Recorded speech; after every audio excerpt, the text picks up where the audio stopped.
Conectar 2.000 millones de personas gracias a un túnel.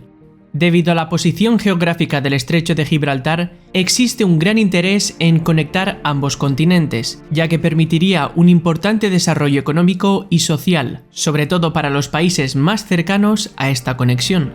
En las últimas décadas se ha propuesto construir tanto un puente como una presa, pero el ganador final es el túnel submarino. Sin embargo, un megaproyecto como este tiene muchas implicaciones y dificultades, además del tremendo coste de construcción, razones por las que llevan desde 1869 con la idea del túnel bajo el estrecho de Gibraltar. En 1979, España y Marruecos declararon su voluntad de llevar a cabo un proyecto que comunicase a ambos países, y desde entonces se ha ido avanzando poco a poco con este plan. Pero veámoslo con más detalle. España y Marruecos se encuentran separadas por 14 kilómetros en su tramo más corto, entre Punta Canales y Punta Cires. Sin embargo, no siempre lo más corto es lo mejor. El problema con este tramo es que el mar alcanza una profundidad de más de 800 metros.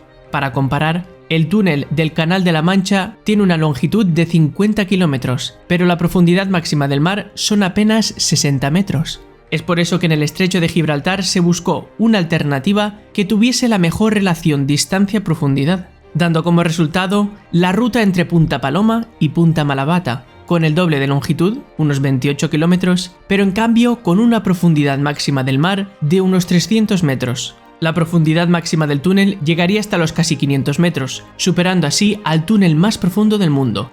Siguiendo esta ruta, se construirían no solo uno, sino 3 túneles, 2 de ellos para servicios ferroviarios de vía única, y el central serviría como galería de servicio y de seguridad.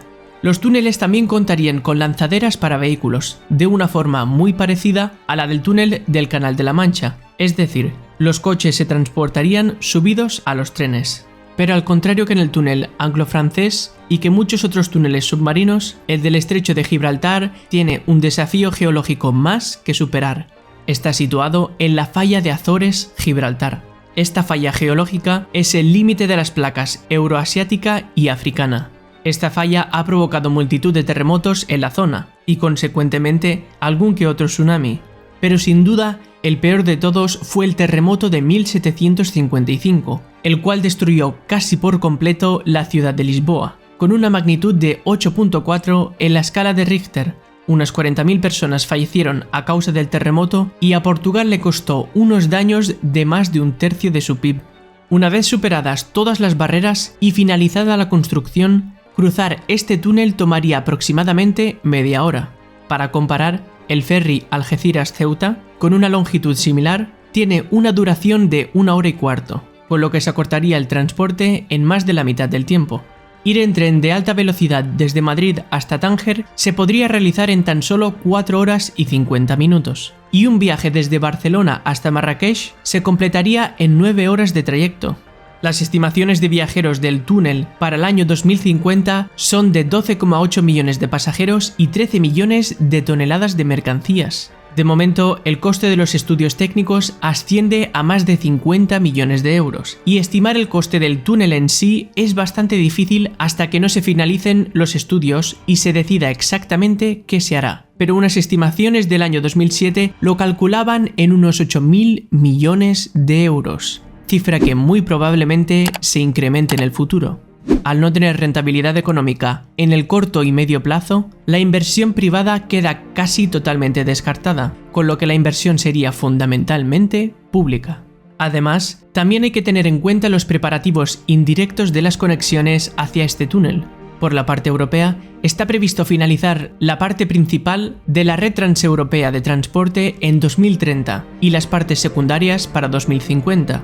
2 de los ejes de esta red terminan en Algeciras, lo que dotaría a gran parte de Europa de una conexión hacia África.